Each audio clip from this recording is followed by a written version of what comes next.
السلام عليكم ورحمة الله وبركاته.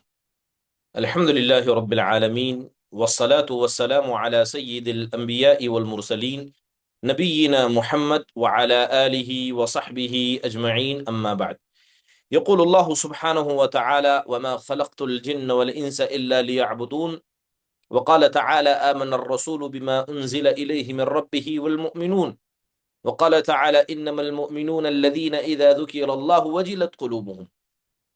محترم و معزز حاضرین و حاضرات، الحمدللہ اللہ کے فضل و کرم سے اللہ تبارک و تعالیٰ پر ایمان، اور یہ عقیدے کے باب میں ایمانیات کا حصہ ہے، جس کے حوالے سے انشاءاللہ تعالیٰ کچھ ایام عقیدے کے دروس رواں دوا ہوں گے۔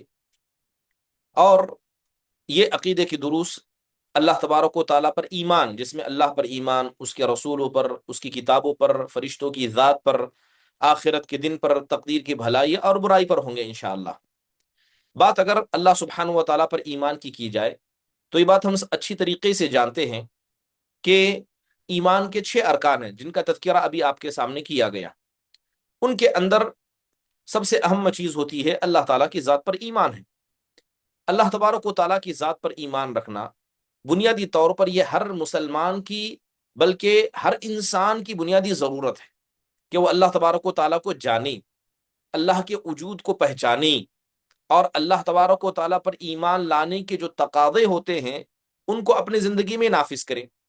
اگر کہا جائے کہ اللہ پر ایمان کا مطلب کیا ہے، تو اللہ پر ایمان کا مطلب یہ ہے کہ انسان اپنے دل کی گہرائی سے اللہ کے موجود ہونے کی تصدیق کرے، زبان سے، دل سے اور اعضاء سے، اور اللہ کی ربوبیت کا اقرار کرے، اس کی الوہیت کو مانی، اس کے اسماء و صفات کا علم سینے میں رکھے، اور ظاہری اور باطنی دونوں اعتبار سے اللہ کی عبادت کرے۔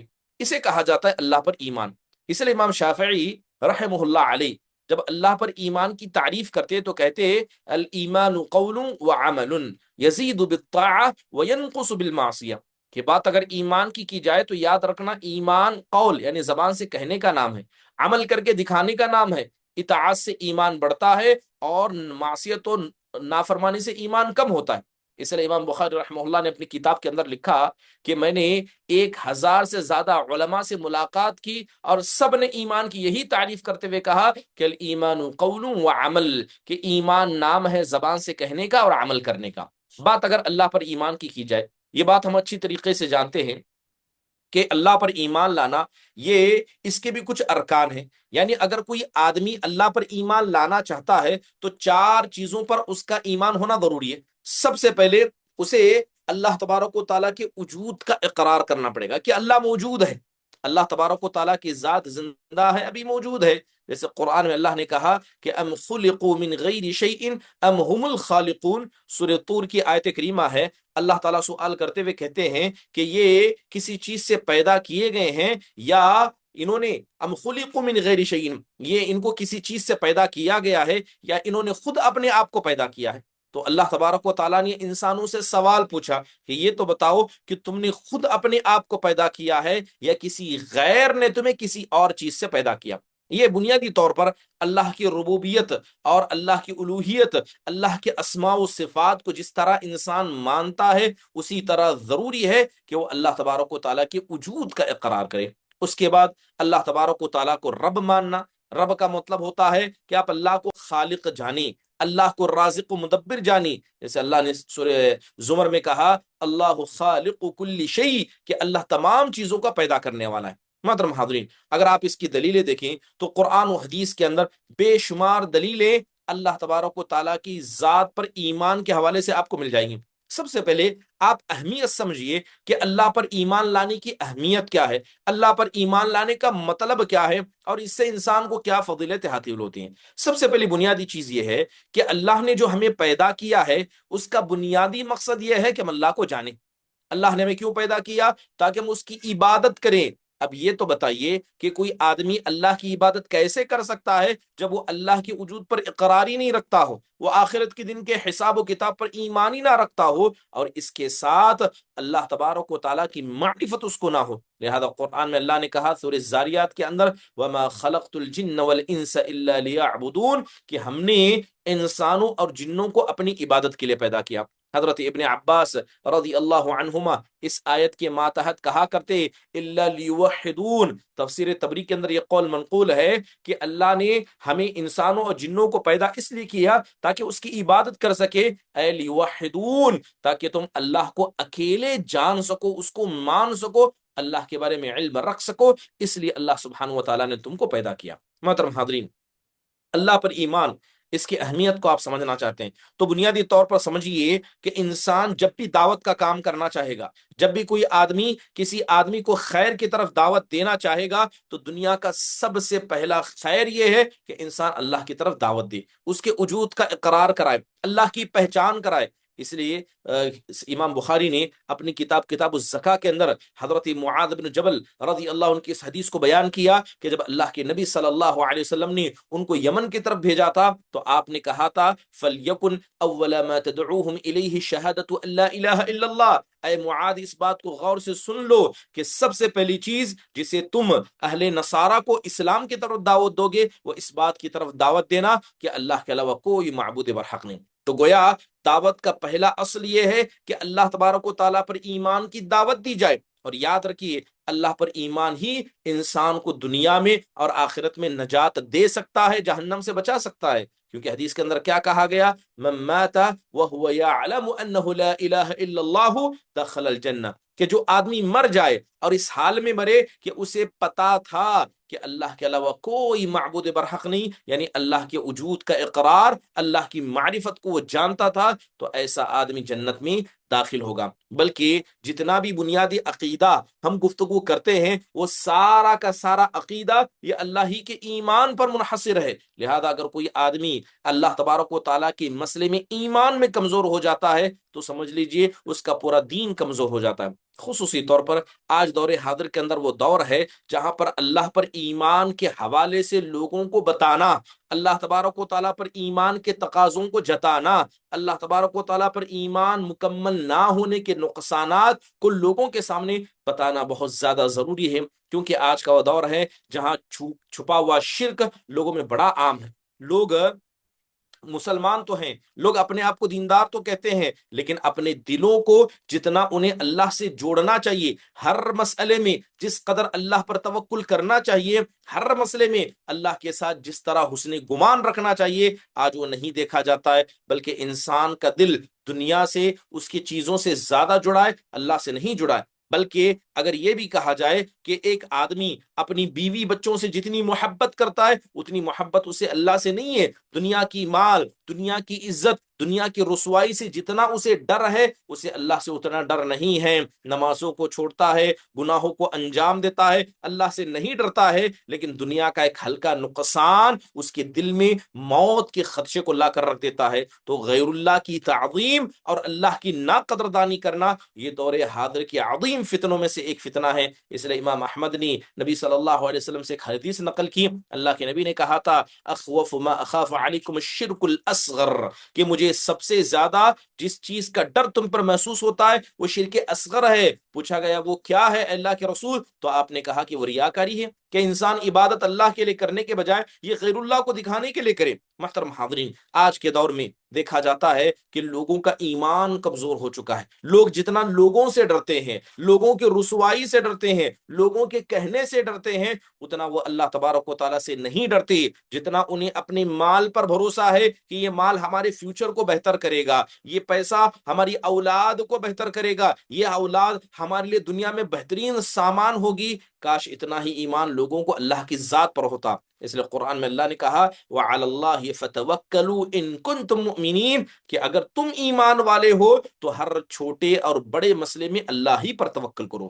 محترم حاضرین، آج اللہ پر ایمان کی گفتگو کی ضرورت اس لیے بھی ہے کہ ہم دیکھتے ہیں کہ جس طرح کے شبہات، جس طرح کا ایتھزم، الحاد لوگوں میں عام ہوتا جا رہا ہے، سب سے پہلے آپ جا کر دیکھیں کہ کس طرح اللہ کی ذات پر سوال اٹھائے جا رہے ہیں۔ سوشل میڈیا کا سہارا لے کر اللہ تعالیٰ کے موجود ہونے نہ ہونے پر ڈبیٹ ہو رہی ہے۔ کیا کوئی اندھا اور بہرا بھی اللہ تعالیٰ کی انکار کے حوالے سے دلیل پیش کر سکتا ہے؟ تو اس مسئلے پر گفتگو کرنے کی ضرورت کیا ہے محترم حاضرین؟ اب اگر کوئی آدمی کھڑا ہو اور سورج موجود ہے کہ نہیں اس پر گفتگو کرنا چاہے، آپ اسے کیا کہیں گے؟ یاد رکھیے، جو آدمی سورج پر شک کرے گا ہم اسے جاہل کہیں گے، لیکن جو آدمی اللہ کے وجود پر سوال اٹھائے گا، اللہ تبارک و تعالیٰ کے موجود ہونے کا دل میں شک کرے گا، اس آدمی کو اپنے وجود پر شک کرنا چاہیے۔ سبحان اللہ! اس لیے اللہ تبارک و تعالیٰ نے جناب محمد الرسول اللہ صلی اللہ علیہ وسلم کو سب سے پہلے جس علم کو حاصل کرنے کا حکم دیا وہ کیا ہے؟ فَاعْلَمْ أَنَّهُ لَا إِلَهَ إِلَّا اللَّهُ، اے نبی آپ جان لیجئے کہ اللہ کے علاوہ کوئی معبود برحق نہیں۔ آج انسان کے پاس دنیا کا علم ہے، اس کے پاس علم ہے کہ دنیا کی تعلیم کیسے چلتی ہے، اسے علم ہے کہ اپنے پیسے کو کہاں انویسٹ کرنا ہے، اسے علم ہے کہ اولاد کی تربیت کیسے کرنی ہے، لیکن کیا سچ میں اسے اللہ کے ڈر کا بھی علم ہے؟ کیا سچ میں اللہ پر توکل کا معنی بھی اسے پتا ہے؟ مصیبت آنے پر کیسے انسان اپنے ایمان کو بچائے، کیا اس کا اسے علم ہے؟ محترم حاضرین، آج انسان کا دل جس قدر دنیا سے لگ گیا ہے، اللہ رحم فرمائے، صحیح بخاری کی روایت ہے، اللہ کے نبی نے کہا تعیس عبد الدینار و تعیس عبد الدرہم، کہ دینار اور درہم کے بندے یہ برباد ہو گئے، رسوا ہو گئے، یہ ذلیل ہو گئے۔ اگر انہیں پیسہ مل جائے تو خوش ہو جائیں، اللہ کی تعریف کرنے لگ جائیں، اللہ ان کو غربت میں، مسکینیت میں ان پر قرض ڈال دے، یہ فوراً اللہ کے نافرمان بن جائیں۔ محترم حاضرین، دور حاضر کے اندر جس طرح کا ماحول ہوتا ہے، سب سے پہلے ہمیں جس چیز کا علم حاصل کرنا چاہیے وہ اللہ کی معرفت کا ہے۔ آپ کو دنیا کے مسائل پتا ہے کہ بزنس کس طرح رن کیا جاتا ہے۔ آج اگر گیس اور پیٹرول کے دام بڑھ رہے ہیں تو مستقبل کو کیسے محفوظ کریں، آپ اپنے سونے کا استعمال کیسا کریں، آپ کو دنیا کا سب علم ہے، لیکن جب بات اللہ کی ذات کے بارے میں پوچھا جائے، کیا آپ کو اللہ کے 20 نام پتا ہے؟ کیا اللہ کے 10 ناموں کا صحیح مطلب بھی آپ جانتے ہیں؟ اللہ کا نام غفور الرحیم ہے، اس نام سے آپ کی زندگی پر کیا اثر پڑتا ہے؟ اگر کسی انسان سے پوچھ لیا جائے، اس نے ایمان لا کر مسلمان ہو کر 10 20 30 اور 40 سال کا عرصہ گزارا ہوگا، لیکن اللہ کے بارے میں وہ اس معمولی سوال کا جواب تک نہیں دے سکتا۔ محترم حاضرین، آج ہم لوگوں کے اندر اس قسم کی کوتاہیوں کو دیکھ رہے ہیں، لہذا کرنا کیا پڑے گا؟ سب سے پہلے اللہ کی ذات کے مسئلے میں ان کو علم حاصل کرنا پڑے گا۔ جیسے اللہ نے کہا فَاعْلَمْ أَنَّهُ لَا إِلَهَ إِلَّا اللَّهُ، تو پتہ یہ چلا کہ کسی آدمی کا ایمان جہالت کی بنیاد پر قابل قبول نہیں ہے۔ اگر وہ مسلمان اپنے آپ کو کہتا ہے، ایمان والا اپنے آپ کو کہتا ہے، لیکن اللہ کے بارے میں اسے پتہ ہی نہیں ہے، تو حقیقت میں وہ ایمان والا نہیں بلکہ وہ جاہل آدمی ہے۔ دوسری بات، ہمیں اللہ کی ذات پر یقین کو پیدا کرنا پڑے گا۔ انما المؤمنون الذین آمنوا باللہ، اور پوری آیت کے آخر میں اللہ نے کہا ثم لم يرتابوا، اللہ نے کہا کہ جو اللہ پر ایمان لائے، اس کے رسولوں پر ایمان لائے، پھر اللہ نے کہا کہ پھر اس پر انہیں شک نہیں ہوا۔ آپ مصیبت آئی، سب سے پہلے آپ اللہ کو یاد کریں، آپ بیمار پڑ گئے، سب سے پہلے آپ اللہ کو یاد کریں، آپ کو خوشی محسوس ہوئی، کسی نے آپ کو کچھ دیا، کوئی نعمت ملی، سب سے پہلے آپ اللہ کو یاد کریں۔ جتنا انسان کا ایمان اللہ کی ذات پر ہوتا ہے، جتنا یقین اس کی ذات پر انسان کو ہوتا ہے، حقیقت میں یہ اللہ پر ایمان کی ایک زندہ نشانی ہے۔ اس کے علاوہ یاد رکھیے جو لا الہ الا اللہ کی شرطیں ہیں، اس کے اندر تیسری شرط علماء نے قبول کہا کہ انسان کو قبول کرنا پڑے گا، اللہ کی اطاعت کو دل میں رکھنا پڑے گا، اللہ نے جیسا کہا ویسا کرنا پڑے گا، زندگی کو اللہ کے فرمان کے مطابق جینا پڑے گا، اور اپنے آپ کو ان گناہوں سے بچانا پڑے گا جن گناہوں کو اللہ ناپسند کرتا ہے۔ یہ حقیقت میں ایمان کا مطلب ہے۔ لوگ سمجھتے ہیں کہ ہم اللہ کے نام ہمیں پتا ہے لیکن اس کے تقاضوں پر عمل نہیں کرتے ہیں، اللہ کی معرفت تو پتا ہے مگر اس کا شکر گزاری نہیں کرتے ہیں، مصیبت آئے تو کیسے ڈیل کرنا ہمیں پتا ہے لیکن ہم اللہ کی ذات پر صبر نہیں کرتے، تو حقیقت میں ایسے لوگ زبان کے سچے اور عمل کے جھوٹے ہیں۔ اس لیے اللہ نے قرآن میں کہا انہم کانوا اذا قیل لهم لا الہ الا اللہ یستکبرون، جب ان سے کہا جاتا کہ تم اپنے زبانوں سے قبول کر لو جو نعمت ملی ہے اللہ کی طرف سے ہے، جو مصیبت آئی ہے تمہاری تقدیر میں لکھی تھی، اس باتوں کو قبول کرو، وہ لوگ تکبر کیا کرتے تھے۔ کیا ایسا ہو سکتا ہے کہ کوئی آدمی اللہ پر ایمان کا دعویٰ کرے مگر اللہ کی اطاعت ہی نہ کرے؟ اللہ پر ایمان کا دعویٰ کرے، حلال و حرام کی تمیز نہ کرے، اللہ پر ایمان کا دعویٰ کرے لیکن آخرت سے ڈر ہی نہ ہو، قبروں کی زیارت ہی نہ کرتا ہو۔ محترم حاضرین، قرآن میں اللہ تعالیٰ نے صاف کہا وَأَنِيبُوا إِلَىٰ رَبِّكُمْ وَأَسْلِمُوا لَهُ، کہ لوگوں تم اپنے رب کے سامنے جھک جاؤ، اپنے دلوں کو اللہ کے سامنے جھکا دو اور اللہ کی باتوں کو تم مانا کرو، تم مسلمان ہو جاؤ۔ مسلمان کون ہے؟ جس نے اللہ تبارک و تعالیٰ کی اطاعت کی۔ تو لہذا ایمان اللہ پر لانے کا مطلب یہ ہے، ایمان لانے کا مطلب یہ ہے کہ جتنی باتیں اللہ نے قرآن میں بتائی ہیں ہمیں 100% اس پر ایمان ہونا چاہیے، ہمارے دل میں سچائی ہونی چاہیے، ہمیں متا ہونا چاہیے کہ جو اللہ نے کہا وہ سچ ہے، جو رسول نے کہا وہ سچ ہے۔ اس لیے قرآن میں اللہ نے کہا احسب الناس ان يتركوا ان يقولوا آمنا وهم لا يفتنون، کہ لوگوں نے یہ گمان کر رکھا ہے کہ وہ اپنی زبان سے کہہ دیں کہ ہم ایمان لائے، ہم ان کو چھوڑ دیں گے، ہم ان کو آزمائیں گے نہیں۔ ایسا ہو نہیں سکتا۔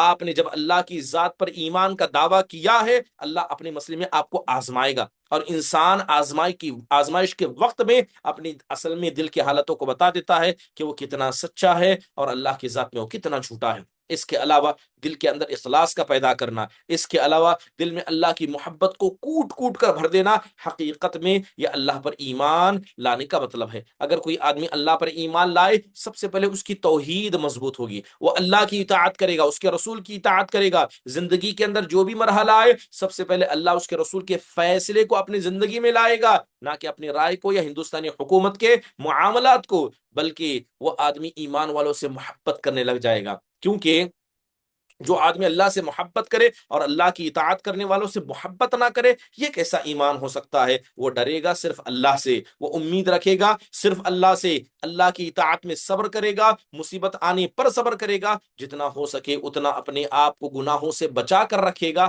حقیقت میں ایسا ہی آدمی کیا ہے؟ اللہ سبحانہ و تعالیٰ پر ایمان رکھتا ہے۔ محترم حاضرین، اللہ تبارک و تعالیٰ پر ایمان، جیسے کہ میں نے بتایا کہ 6 چیزوں پر ایمان رکھنا ہے۔ جیسے صحیح مسلم کتاب الایمان کے اندر یہ حدیث آئی کہ الایمان ان تؤمن باللہ وملائکتہ وکتبہ ورسلہ والیوم الآخر وتؤمن بالقدر خیرہ وشرہ، کہ ایمان یہ ہے کہ تم اللہ پر ایمان لاؤ، اس کے فرشتوں پر، اس کی کتابوں پر، اس کے رسولوں پر، آخرت کے دن پر، تقدیر کی بھلائی برائی پر ایمان لاؤ۔ یہ ایمان کے 6 ارکان حقیقت میں یہ ایمان کا حصہ ہے۔ دوسرے حدیث اللہ کے نبی نے کہا ثلاث من کن فیہ وجد حلاوت الایمان ان یکون اللہ ورسولہ احب الیہ مما سواہما۔ صحیح بخاری کی روایت ہے، اللہ کے نبی علیہ الصلوۃ والسلام نے کہا کہ 3 چیزیں ایسی ہیں جس آدمی نے ان 3 چیزوں کو اپنے دل میں رکھ دیا، اس پر ایمان لایا، حقیقت میں وہ ایمان کے مزے کو اس نے چکھ لیا، ایمان کی مٹھاس کو اس نے چکھ لیا۔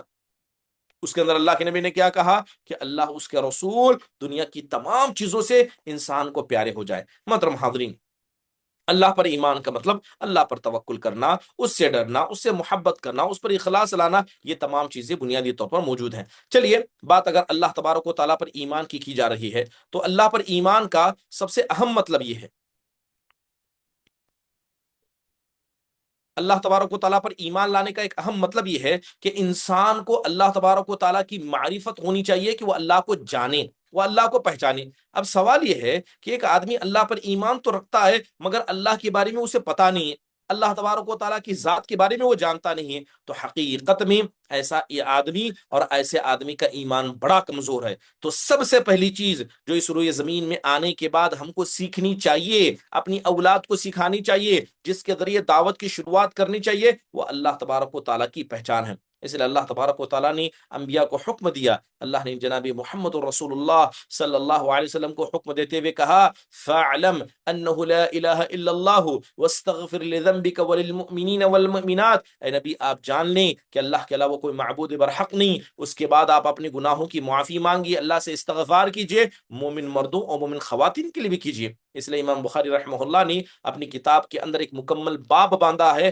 باب العلم قبل القول والعمل، کہ انسان کو کہنے اور کرنے سے پہلے علم حاصل کرنا ضروری ہے۔ آپ اگر کہتے ہیں کہ اللہ پر ایمان ہے تو اور اللہ پر ایمان کے تقاضوں پر عمل کرتے ہیں تو اس سے پہلے آپ کو علم حاصل کرنا پڑے گا کہ اللہ پر ایمان کا مطلب کیا ہے، اللہ پر ایمان لانے کے تقاضے کیا ہیں۔ اس لیے امام ابن قیم رحمہ اللہ علیہ نے اس آیت پر تعلیق چڑھاتے ہوئے کہا کہ اگر کوئی آدمی اللہ پر ایمان کا دعویٰ کرتا ہے تو اس کا مطلب یہ ہے کہ اسے اللہ کے وجود پر پختہ یقین ہے، اور صرف یقین رکھنا کافی نہیں ہے بلکہ اللہ کی عبادت بھی کرنی پڑے گی، اللہ کے ناموں کو یاد رکھنا پڑے گا، اس کے افعال و احکام کو جاننا ہوگا، اور اس کے جو تقاضے ہوں گے ان پر بھی عمل کرنا پڑے گا۔ اس لیے حضرت عثمان بن عفان رضی اللہ عنہ کی روایت، جس کے اندر اللہ نے کہا کہ اللہ کے نبی صلی اللہ علیہ وسلم نے کہا کہ من مات وهو يعلم، کہ جو آدمی مر جائے اس حال میں کہ اسے پتا ہے، وہ ایمان رکھتا ہے کہ اللہ کا علاوہ کوئی معبود برحق نہیں، ایسا آدمی جنت کے اندر داخل ہوگا۔ محترم حاضرین، بات اگر اللہ تبارک و تعالیٰ پر ایمان کی جائے، آپ قرآن کو پڑھیں، اللہ سبحانہ و تعالیٰ نے ایسے بہت سارے لوگوں کا تذکرہ کیا کہ جو حقیقت میں اللہ پر ایمان کا دعویٰ تو کرتے تھے مگر اللہ کے ساتھ شرک کرتے تھے، گویا اللہ تعالیٰ نے ان کے شرک کی وجہ سے ان کی ساری نیکیوں کو برباد کر دیا۔ اللہ تعالیٰ نے قرآن میں کہا قل هل ننبئكم بالاخسرین اعمالا الذین ضل سعیهم فی الحیات الدنیا وهم يحسبون انهم يحسنون صنعا۔ اللہ فرماتے ہیں کہ ہم آپ کو نہ بتائیں ایسے لوگوں کے بارے میں جن کے اعمال کی بنیاد پر نقصان اٹھانے والے میں سے ہو گئے، جن کی دنیا کی زندگی اور اس کی کوششیں سب برباد ہو گئی، وہ گمان کرتے تھے کہ وہ اچھا کر رہے ہیں۔ حضرت علی بن ابی طالب رضی اللہ عنہ سے جب پوچھا گیا کہ الاخسرین اعمالا، کہ عمل کر کے نقصان اٹھانے والے کون لوگ ہیں، تو انہوں نے کہا کہ اس سے مراد اہل کتاب ہیں، جو تم سے پہلے حق پر تھے مگر اپنے رب کے ساتھ انہوں نے شرک کیا، دین میں بدعاتوں کو انجام دیا، اپنے نفس سے نیک اعمال کیے، لہذا گمراہی پر سب اکٹھا ہوئے، جبکہ وہ گمان کرتے ہیں، وہ سمجھتے ہیں کہ وہ حق پر ہیں، لہذا باطل کے مسئلے میں اجتہاد کرتے ہیں اور اپنے آپ کو حق پر سمجھتے ہیں، حقیقت میں یہ ان کی دنیاوی زندگی کی ساری کوششیں ہیں جسے اللہ سبحانہ و تعالیٰ برباد کر کے رکھ دے گا۔ محترم حاضرین، اللہ تبارک و تعالیٰ پر جب انسان ایمان کی بات کرے تو آپ کو سمجھنا ہوگا کہ کائنات کے اندر جتنی چیزیں ہیں وہ سب اللہ تبارک و تعالیٰ کے موجود ہونے کی زندہ دلیلیں ہیں، کیونکہ یہ تمام چیزیں خود سے اچانک اٹھ کر ہمارے سامنے نہیں آئی ہیں، لہذا انسان کو قرآن پڑھنے کے بعد سب سے پہلے جو علم انسان کے سینے میں آنا چاہیے وہ علم کیا ہے؟ اللہ کی معرفت کا۔ اس لیے ابن رجب الحنبلی رحمہ اللہ علیہ اپنی کتاب جامع العلوم والحکم کے اندر کہتے ہیں کہ کسی بھی آدمی کے دل کی اصلاح ہو نہیں سکتی جب تک کہ وہ اللہ تعالیٰ کے بارے میں علم کو نہ رکھے، اللہ کی عظمت، اس کی محبت، اس کا ڈر، اس کا جلال، اس سے امید، اس پر توکل، یہ انسان کے دل میں بھر جائے، اس کے دل میں لا الہ الا اللہ کے علاوہ کچھ نہ ہو، وہ عمل کرے اللہ کے لیے، وہ ڈرے اللہ کے لیے۔ بلکہ ابن رجب رحمہ اللہ نے اس بات کی طرف بھی اشارہ کیا کہ علم نافع پتہ ہے تمہیں کیا ہے؟ علم نافع کی تعریف کی، کہا کہ علم نافع دو چیزوں کا نام ہے، دو چیزوں کا نام ہے علم نافع۔ کہتے ہیں کہ علم نافع یہ ہے کہ آپ اللہ تبارک و تعالیٰ کے بارے میں جانیں، اللہ کی معرفت حاصل کریں، اور آپ کو پتا ہونا چاہیے کہ اللہ کے اسماء الحسنی کیا ہے، اللہ کی صفات علا کیا ہے، اللہ کے ظاہری افعال کیا ہیں، اللہ کی عظمت، اس کا اجلال، اس کی خشیت، اس کا ڈر، اس سے محبت، اس پر توکل، اس کی تقدیر پر راضی ہونا اور بلاؤں پر صبر کرنا، یہ کیا ہے اور کیسے انسان کو کرنا چاہیے، ان تمام چیزوں کا علم جس آدمی کے پاس آئے، سمجھ لیجئے کہ وہ علم نافع کی پہلی سیڑھی پر ہے۔ دوسری سیڑھی علم نافع کی یہ ہے، جیسے ابن رجب الحنبلی رحمہ اللہ کہتے ہیں، علم نافع کی دوسری سیڑھی یہ ہے کہ انسان کو پتا ہونا چاہیے کہ اللہ کن چیزوں سے محبت کرتا ہے، اللہ کن چیزوں سے راضی ہوتا ہے، کون سے ایسے اعمال ہیں عقیدے کے، عبادت کے، ظاہری اور باطنی، جو زبان و ہاتھ و پیر سے کیے جاتے ہیں جو اللہ کو ناراض کرتے ہیں، لہذا انسان اس سے بچ جائے، جن اعمال سے اللہ خوش ہوتا ہے اس کی طرف انسان آگے بڑھے۔ تو لہذا ان دو چیزوں کا نام علم نافع ہے۔ جس آدمی کو اللہ تبارک و تعالیٰ نے یہ علم عطا کیا، آپ سمجھ لیجئے گویا اللہ تبارک و تعالیٰ نے اس کو علم نافع عطا کیا۔ محمد بن عبد الوہاب رحمہ اللہ کی بڑی مشہور کتاب ہے، اس کے اندر انہوں نے کہا کہ 4 مسائل کا انسان کو جاننا بہت ضروری ہے، 4 مسائل کا۔ جو آدمی مسلمان ہے اگر ان 4 مسائل کو نہیں جانتا ہے، سمجھ لیجئے اس کا اسلام و ایمان ناقص ہے۔ وہ 4 چیزیں کیا ہے؟ سب سے پہلے انسان کو علم رکھنا پڑے گا۔ کس چیز کا علم؟ اللہ کی معرفت کا، نبی کی معرفت کا اور دین اسلام کی معرفت کا، اور اسی کو ایک مختصر کتاب الاصول الثلاثہ کے اندر ذکر کیا گیا۔ تو سب سے پہلے انسان جو اپنے آپ کو مسلمان کہتا ہے، 4 چیزیں پتہ ہونی چاہیے۔ پہلی چیز اس کے پاس علم ہو، دوسرا اس پر وہ عمل کرے، تیسرا اسی عمل کرنے کی بھی چیز کے لوگوں کو دعوت دے، اور جب دعوت دینے لگے اور اس دعوت میں تکلیف آئے تو اس پر انسان صبر کرے۔ تو ان 4 چیزوں کو جاننا یہ ہر مسلمان کے لیے بنیادی طور پر واجب اور ضروری ہے۔ محترم حاضرین، یہ جب تک انسان اللہ تبارک و تعالیٰ کی معرفت کا علم نہیں رکھتا، حقیقت میں اس کا ایمان دھیرے دھیرے کمزور ہوتا جائے گا۔ وہ نمازیں تو پڑھے گا، وہ روزے تو رکھے گا، لیکن حقیقت میں کیا اس کی نماز، کیا اس کا روزہ اسے اللہ تبارک و تعالیٰ کے ایمان کے مسئلے میں اسے مضبوط کر پائیں گے؟ بنیادی طور پر انسان کو چاہیے کہ سب سے زیادہ ایمان کے مسئلے میں جس چیز کی وہ تربیت اپنے نفس کو کرے، وہ اللہ سبحانہ و تعالیٰ کے ایمان کے مسئلے میں ہے۔ قرآن میں اللہ تبارک و تعالیٰ نے کہا قالت رسلهم افی اللہ شک فاطر السماوات والارض، کہ تم سے پہلے جو رسول آئے ان رسولوں نے کہا کہ اللہ تبارک و تعالیٰ کے مسئلے میں بھی کسی کو شک ہے؟ کیا کسی کو ڈیبیٹ کرنا ہے؟ کیا کسی کو ثابت کرنا ہے کہ اللہ موجود ہے، جبکہ اس اللہ نے آسمان و زمین کو پھاڑ کر الگ کر دیا؟ حدیث کے اندر کہا گیا کل مولود یولد علی الفطرہ، کہ ہر بچہ یہ فطرت اسلام پر پیدا ہوتا ہے۔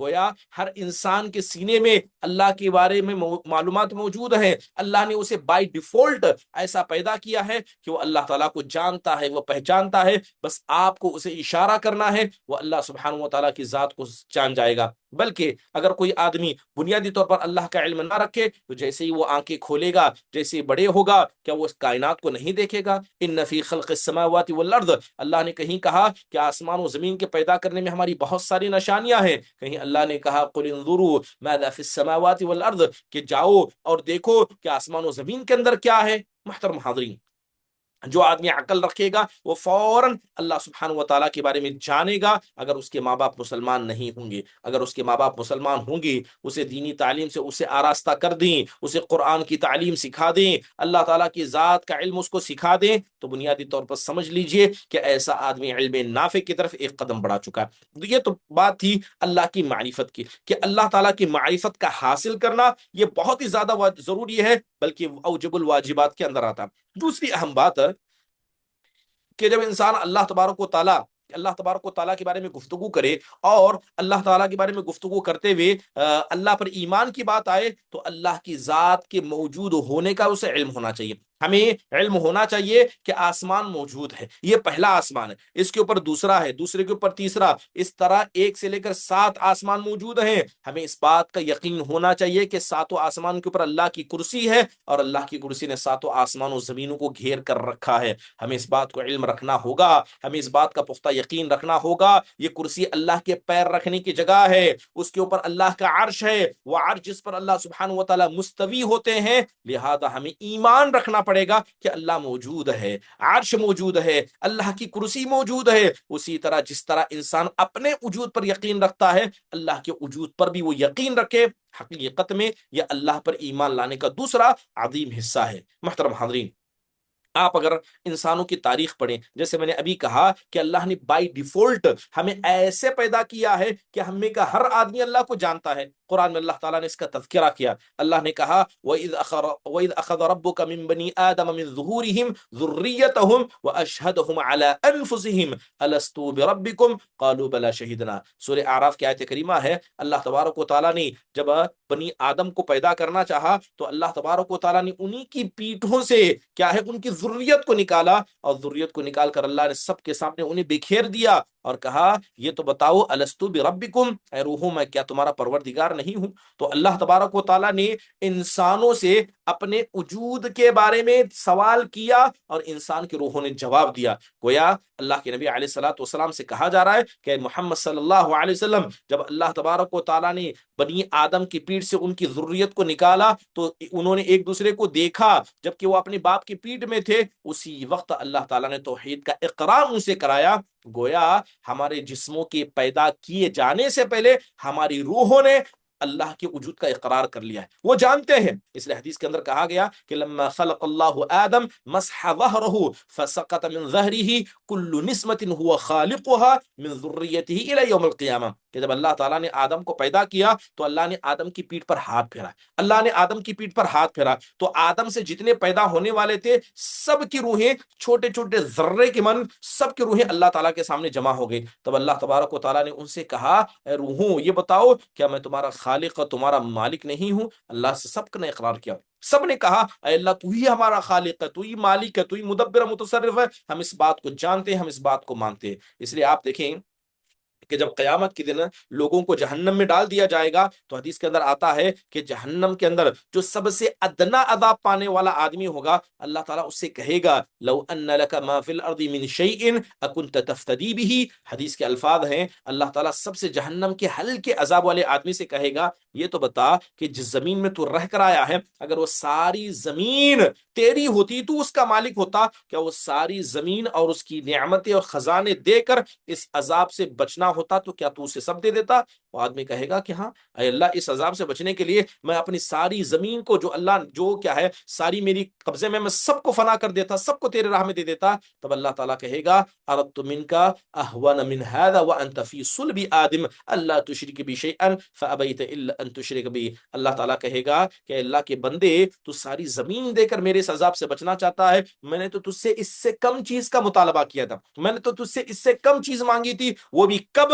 جب تو اپنے باپ کی پیٹھ میں تھا، تب اللہ نے تجھ سے کہا کہ میرے ساتھ شرک نہ کرنا، میرے ساتھ شرک نہ کرنا، اس لیے کہ میں شرک کو معاف نہیں کرتا، لہذا تو نے انکار کیا سوائے شرک کے۔ اس لیے ابن عاشور رحم اللہ علیہ اس آیت کی حدیث اس آیت میں کہتے ہیں الذین یوفون بعہد اللہ ولا ینقضون المیثاق، جو لوگ اللہ کے عہد و پیمان کو، اللہ کے وعدوں کو یاد رکھتے ہیں، وعدوں کو نہیں توڑتے ہیں، تو کہتے ہیں یہ وہی وعدہ ہے جو وعدہ اللہ نے عالم ارواح میں بنی نوع آدم سے لیا تھا۔ بلکہ قرآن میں اللہ نے کہا الم اعہد الیکم یا بنی آدم اللہ تعبدوا الشیطان انہ کان لکم عدو مبین وان اعبدونی، اللہ کہے گا اے انسانو یہ تو بتاؤ کیا میں نے تم سے عہد و پیمان نہیں لیا تھا، کیا ہمارا اگریمنٹ نہیں ہوا تھا کہ تم شیطان کی عبادت نہیں کرو گے اس لیے کہ وہ تمہارا کھلا دشمن ہے اور تم میری ہی عبادت کرو گے؟ کیا یہ بات چیت ہمارے درمیان نہیں ہوئی تھی؟ کس وقت کا تذکرہ کیا جا رہا ہے؟ اس وقت کا جب انسان عالم ارواح میں تھا،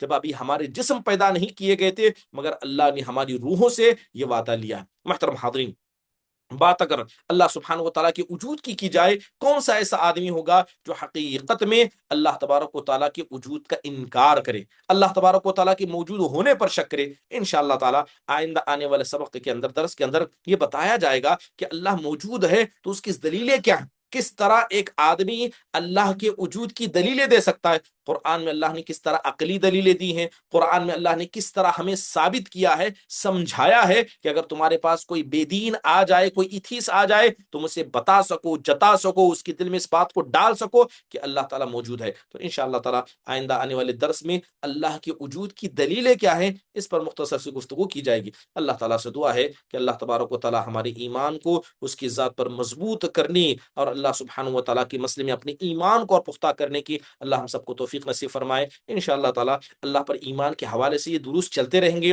پھر اس کے بعد رسولوں پر ایمان، فرشتوں پر ایمان، اس کے علاوہ آخرت کے دن پر ایمان، تقدیر کی بھلائی برائی پر ایمان، یہ ایمان کا سلسلہ ان احیانا اللہ وعافانا اسی طرح چلتا رہے گا باذن اللہ تعالیٰ۔ اگر کسی کو سوال ہو تو مختصر انداز سے پوچھ لیں،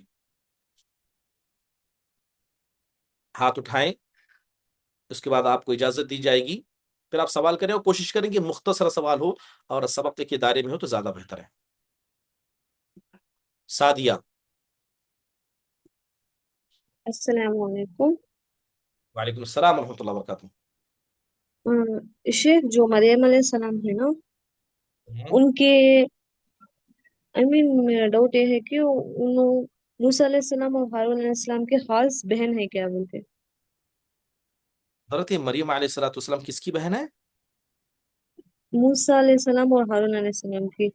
تھوڑی جگہ ایسا بولتے کہ اے ہارون کی بہن، ایسا بولتے ہیں نا، یا اخت تو مجھے ہارون وہ ہمارا ہے؟ جی ہاں، کنفیوژن تھا، یہ صحیح ہے یا غلط ہے نہیں معلوم، بٹ تھوڑا دیکھیے ڈاؤٹ تھا تفسیر آپ سنتے اگر صرف، ہوئے۔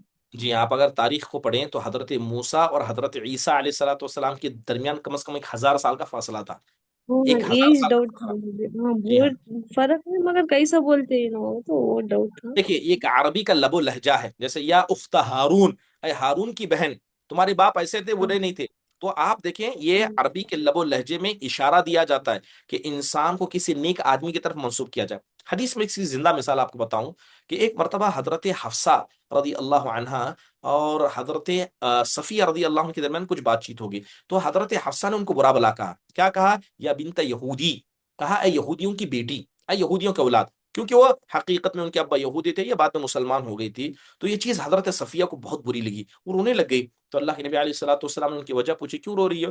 تب کہا کہ صفیہ نے، حضرت حفصہ نے مجھے یہودی کی بیٹی کہا۔ تب اللہ کے نبی نے کیا کہا؟ کہا تم کو یہودی کی بیٹی کہتی ہے، جا کر کہنا کہ تمہارے باپ نبی تھے، تمہارے چاچا نبی تھے، تمہارے شوہر بھی نبی ہیں، وہ کس بات پر اپنے آپ کو فخر کرتی ہیں۔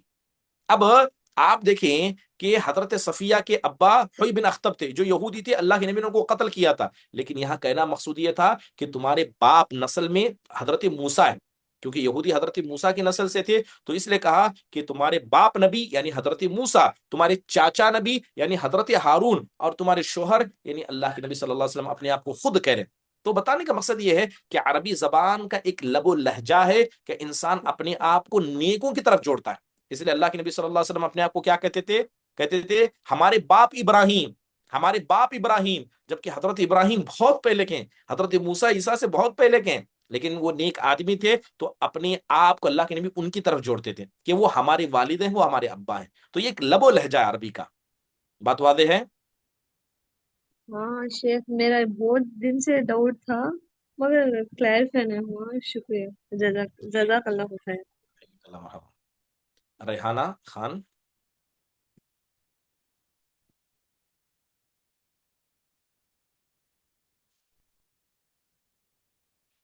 عادلہ بیگ۔ السلام علیکم ورحمۃ اللہ وبرکاتہ شیخ۔ وعلیکم السلام ورحمۃ اللہ وبرکاتہ۔ میرا یہ سوال تھا کہ میرے جو کچھ جاننے والے ہیں، میں ہمیشہ کوشش کرتی ہوں کہ جو بھی میں درس سنوں ان کو بھی سکھاؤں، کیونکہ ان کے پاس اینڈرائڈ فون وغیرہ وہ رکھتے نہیں ہیں۔ تو اگر میں ان کو مختصر طور سے بتاؤں کہ اللہ تعالیٰ پر ایمان لانا اس کا مطلب کیا ہے، تو آپ مجھے مختصر طور سے بتا سکتے شیخ، تاکہ میں ان کو یہ بتاؤں، یہ سارے چیزیں پاس آن کر سکوں۔ جی ہاں، دیکھیے بنیادی طور پر انسان جس طرح کا مزاج اور جس طرح کا علم اپنے پاس رکھتا ہے اس طرح کی گفتگو کرنا۔ اب ایک آدمی جس کو اللہ کے بارے میں کچھ نہیں پتا، ایک غیر مسلم ہے، تو اسے اللہ کے بارے میں بتانے کا طریقہ الگ ہوگا۔ کوئی مسلمان ہے لیکن اللہ پر ایمان بڑا کمزور ہے، دنیا پر چیزوں پر علم ہے، تو اس کو سمجھانے کا طریقہ الگ ہوگا۔ ٹھیک ہے، اگر ایک آدمی بالکل ایمان نہیں رکھتا ہے تو آپ اللہ کے وجود پر گفتگو کریں، ٹھیک ہے، کہ اللہ موجود ہے، خاص کرے گی ایتھیس ہوگا۔ ایک آدمی اللہ کو مانتا ہے مگر اس کے اندر کمیاں ہیں، تو اللہ پر یقین، اللہ پر توکل پر گفتگو کرنا، اس میں صحابہ کے قصے، نبی صلی اللہ علیہ وسلم کے قصے یہ بیان کرنا، ٹھیک ہے۔ اور دعوت کا ایک پیارا اسلوب یہ ہے کہ انسان اس کی عقل کے اعتبار سے گفتگو کرے۔ تو پہلے آپ کو سمجھنا ہوگا کہ سامنے والے کی مینٹیلٹی کیسی ہے۔ مرد ہے تو سوچنے کا طریقہ الگ ہوتا ہے، عورت ہے تو سوچنے کا طریقہ الگ ہوتا ہے، عمر کے اعتبار سے سوچنے کا طریقہ الگ ہوتا ہے، لیکن عمومی طور پر اگر آپ اللہ کے بارے میں کسی کو بتانا چاہتے ہیں تو قرآن کی آیتوں کا سہارا لیں، کیونکہ قرآن کی آیتوں میں جو اللہ تعالیٰ نے تاثیر رکھی ہے وہ انسان کی زبان میں نہیں آ سکتی۔ قرآن کی آیتیں پڑھ کر سنائیں، ٹھیک ہے۔ اللہ تعالیٰ نے اپنے بارے میں کیا کہا؟ جیسے سورہ اخلاص کے اندر بڑی پیاری تعریف اللہ کی گئی، قل هو اللہ احد، آپ کہیے کہ اللہ ایک ہے، اللہ بے نیاز ہے، یعنی اللہ کو کسی کی ضرورت ہے، نہ آپ کی ضرورت ہے، نہ ہماری ضرورت ہے، نہ ہماری عبادتوں کی ضرورت ہے۔ تو آپ اس طرح قرآن کی آیتوں کا سہارا لے کر سمجھائیں، اور اہم چیز ہوتی ہے کہ آپ انہیں ان کے لیے دعا کریں، ٹھیک ہے۔ دعا نہیں مومن کا شیخ، سب سے بڑا میرا ہتھیار ہے۔ سمجھانے کا آ، طریقہ جیسے میں نے عمومی طور پر ابھی اللہ تعالیٰ کی ایمان پر گفتگو کی ہے، تو سب سے پہلے اللہ کی پہچان کرائے کہ اللہ کون ہے، اس کے بعد آپ ان کو بتائیں کہ اللہ موجود ہے، ٹھیک ہے۔ پھر اس کے بعد آپ ان کو توحید کے بارے میں بتائیں، توحید ربوبیت کسے کہتے ہیں، الوہیت کسے کہتے ہیں، اسماء و صفات کسے کہتے ہیں۔ پھر یہ چیزیں ہو گئی تو اللہ پر ایمان ہی انسان کو بچائے گا، اس کے فائدے اور نقصانات بچائیں۔ تو ان تھوڑی ترتیب کا انسان اگر خیال کر لے تو انشاءاللہ تعالیٰ پیغام پہنچ جائے گا۔ شیخ بس میرا یہ تھا کہ وہ اللہ کو جانتے ہیں، بس یہ ہے ہوں کہ ان کو بتانا کیا ہے، اور جو چھوٹے بچے ہیں ان کو اللہ تعالیٰ کا تعارف، تو میں ان ہوں کو ایسے بتاؤں کہ اللہ تعالیٰ، وہ تو جانتے ہیں اللہ تعالیٰ موجود ہے، لیکن اللہ تعالیٰ کے مطلب اسماء و صفات کی طرف پہلے ان کو بتاؤں کہ یہ ان کی تفسیر سنیں، یا مطلب کس طرح مختصر طور سے، اور بچوں کو کس طرح انٹروڈیوس کر سکتے ہیں شیخ، بس اتنا۔ دیکھیے بچوں کو اللہ تبارک و تعالیٰ کے بارے میں جب آپ کو بتانا ہے تو اللہ موجود ہے، اس پر بچوں کو سمجھانے کی ضرورت نہیں، بس اللہ کی تعریف پیش کریں۔ جیسے آپ کبھی آسمان کے نیچے کھڑے ہو، کہا اتنا بڑا آسمان ہے، کس نے بنایا اس کو؟ اللہ نے بنایا۔ ہم کو کس نے بنایا؟ اللہ نے بنایا۔ تو ان کے ذہنوں میں، بچوں کے ذہنوں میں بار بار اس چیز کو ڈالنا کہ کائنات کی ہر چیز کو اللہ نے بنایا، کس مقصد کے خاطر بنائے وہ بنانا۔ ٹھیک ہے، جیسے حدیث کے اندر آتا ہے نا، اللہ کے نبی علیہ الصلوۃ والسلام صحابہ کے ساتھ ایک جنگ میں جا رہے تھے، تو ایک بچی کو آپ نے دیکھا، تو اس سے پوچھا این اللہ، کہ اللہ کہاں ہے؟ تو قالت فی السماء، تو اس نے کہا کہ اللہ آسمانوں میں ہے. تو آپ بتائیں کہ اللہ کہاں ہے. ٹھیک ہے، اور یہ بھی بتانا کہ اللہ تعالیٰ بڑا ہے تو کتنا بڑا ہے. اب آپ سامنے پہاڑ کو دیکھ رہے ہیں، آسمان کو دیکھ رہے ہیں، تو آپ انہیں بتائیں کہ آسمان جو ہے یہ اللہ تعالیٰ کی کبریائی کے سامنے کچھ معنی نہیں رکھتا ہے.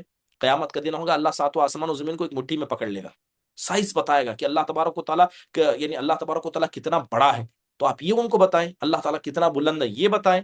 بچوں کو اس طرح سمجھائیں. جب بچوں کی ذہن میں چیزیں آ جائیں گی، انہیں یہ بتائیں کہ اللہ تعالیٰ ہمارا حساب لے گا. غلط کرو گے تو اللہ تعالیٰ آپ کو پکڑے گا، صحیح کرو گے تو اللہ اس کا بہتر بدلہ دے گا. تو یہ چیزیں بچوں کو سکھائیں، ان شاء اللہ تعالیٰ یہ چیزیں زیادہ فائدہ ہوگی. اور بچوں کو سمجھانے کے لیے بھی کیا، ان کی عمر کا خیال کیا جاتا ہے. ایک 3 سال کا بچہ ہے، اس کی مینٹلٹی بالکل الگ ہوگی. ایک 5 سال کا بچہ ہے، 7 سال کے بچے تک اس کا مزاج الگ ہوگا. 7 سال کے بعد سے 10 سال تک بچوں کا مزاج الگ ہوتا ہے. تو ضروری ہے، خاص کر جب آپ بچوں کو سکھانا چاہتے ہیں، تو کچھ کتابیں ہیں، میں جہاں تک جانتا ہوں عربی میں ہیں، اس کے اندر بتایا گیا کہ عمر کے اعتبار سے بچوں کو کون کون سی چیزیں دینی چاہیے. جیسے دنیاوی تعلیم کے مسئلے میں کیا ہے کہ اگر بچہ 8 سال کا ہے تو اس کو یہ سیکھنا چاہیے، 10 سال کا تو یہ اسے پتا ہونا چاہیے. ویسے ہی علماء نے دین کے مسائل کو بھی عمر کے اعتبار سے طے کر رکھا کہ اسلامی تربیت کیا ہے. بچہ پیدا ہونے سے 7 سال کا ہے تو آپ اس بچوں کو کیا ہے اپنی طرف اتنا قریب کریں کھیل تماشا کر کے کہ وہ بچے بالکل آپ کی بات ماننے لگ جائیں. 7 سال سے اس کے بعد کیا ہے 14 سال تک ان کو آپ ادب سکھائیں، اللہ کا ادب، اس کے رسول کا ادب، دین کا ادب، اٹھنے بیٹھنے کا ادب. پھر 14 سال سے لے کر 21 سال تک بچوں کو اپنے ساتھ رکھیں، آپ خود بھی نیک عمل کریں، بچوں کو بھی نیک عمل کرائیں. پھر جب وہ 21 سال کے ہو جائے تو اللہ کے حوالے چھوڑیں. تو یہ اسلامی تربیت کا ایک اپنا اصول ہے. بنیادی طور پر یہی نصیحت ہوگی، ان تمام اصولوں کو پڑھیے، اس اعتبار سے بچوں کی تربیت کیجیے، ان شاء اللہ تعالیٰ یہ چیز زیادہ فائدہ مند ہوگی باذن اللہ. شیخ پلیز وہ جو کتابوں کے نام آپ بتا رہے تھے وہ پلیز شیئر کر دیجیے. آپ کا بہت شکریہ شیخ، اللہ تعالیٰ آپ کو عربی جنت میں ہے الفردوس عطا معذرت کے ساتھ، لیکن ان شاء اللہ تعالیٰ وہ عمر کے اعتبار سے کون سی چیزیں پڑھانی چاہیے میں ایڈمن کو بھیج دوں گا، باذن اللہ تعالیٰ گروپ میں پہنچ جائیں گے ان شاء اللہ. فرمائے. جزاک اللہ. یاک اللہ مرحبا. آخری سوال امت اللہ. السلام علیکم ورحمۃ اللہ وبرکاتہ. جزاکم وعلیکم اللہ السلام. خیر، بارک اللہ فیکم. شیخ میرا سوال در سے ہٹ کر تھا زندگی کے ایک اہم فیصلے کے بارے میں. شیخ، شوہر حرام کاموں میں مبتلا ہے، اللہ کی نافرمانی کرتا ہے اور بیوی سے بھی شریعت کے خلاف مطالبہ کرتا ہے، حکم دیتا ہے. تو ایسی حالت میں عورت نے خلا کا مطالبہ کیا ہے اور شوہر نماز بھی نہیں پڑھتا، کئی ہفتوں میں ایک دفعہ پڑھتا ہے، وہ بھی ناراض ہونے کے بعد. تو جب بیوی نے خلا کا مطالبہ کیا تو لوگوں کا جو کہنا ہے کہ صبر کرو، اللہ کی نافرمانی کر رہا ہے، حقوق ادا نہیں کر رہا، لیکن 7-8 سال صبر کرو، کیا معلوم اللہ ہدایت دے دے گا. تو شیخ، یہاں پہ خلا کا مطالبہ کرنا بہتر ہے یا ہدایت 8 سال میں ملے گی، 8 سال تک نافرمانی، اور بیوی عالم دین ہے، تو ایسی حالت میں بیوی کو کیا کرنا چاہیے شیخ؟ دیکھیے، بنیادی طور پر اگر کوئی خاتون اپنے شوہر کو دیکھے کہ وہ اللہ تعالیٰ کی نافرمانی کر رہا ہے، جیسے آپ نے بنیادی طور پر نماز کا تذکرہ کیا کہ اگر شوہر نماز ہی نہیں پڑھتا ہے، تو آپ جانتے ہیں کہ اسلام کی بنیادی چیزوں میں سے نماز ہے. اگر کوئی آدمی اس کی پابندی نہیں کرتا ہے تو اسلام نے تو حکم لگا دیا علماء نے کہ وہ آدمی اسلام سے خارج ہے. سب سے پہلے آپ اس آدمی کی اصلاح کریں، اس سے زیادہ ضروری ہے کہ آپ اپنے ایمان کی حفاظت کریں.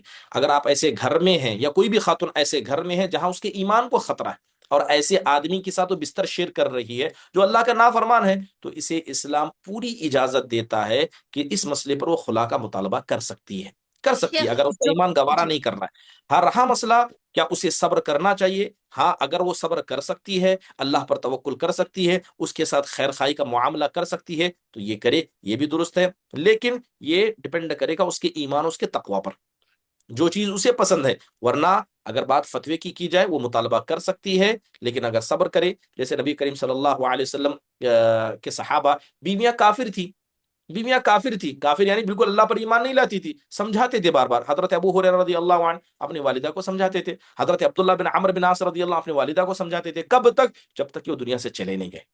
تو اگر انسان کے اندر دعوت کا مزاج ہے تو صبر کرے، لیکن ہاں اگر انسان سمجھتا ہے کہ نہیں اس کی وجہ سے میرے ایمان کو نقصان پہنچ رہا ہے، تو انسان اپنے ایمان کی حفاظت کرے، یہ زیادہ ضروری ہے، سامنے والے کی اصلاح کرے.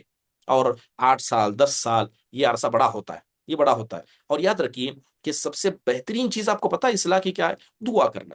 دعا سے بڑھ کر مومن کا کوئی ہتھیار نہیں. دعا سے بڑھ کر مومن کا کوئی ہتھیار نہیں. سب سے پاورفل ویپن ہمارے پاس دعا ہے. جس آدمی کی خیر خواہی آپ چاہتے ہیں اس کے لیے دعا کریں, دعا کریں. جی ٹھیک ہے, جزاکم اللہ خیر شیخ. اللہ مرحبا. چلیے اسی کے ساتھ اس مجلس کے اختتام کا اعلان کیا جاتا ہے. اللہ تبارک و تعالیٰ ہمارے اٹھنے بیٹھنے کو قبول فرمائے. جزاکم اللہ خیر واحسن اللہ علیکم. ختم مجلس کی دعا پڑھیے. سبحانک اللہم و بحمدک اشہد ان لا الہ الا انت استغفرک و اتوب الیک. السلام علیکم ورحمۃ اللہ وبرکاتہ.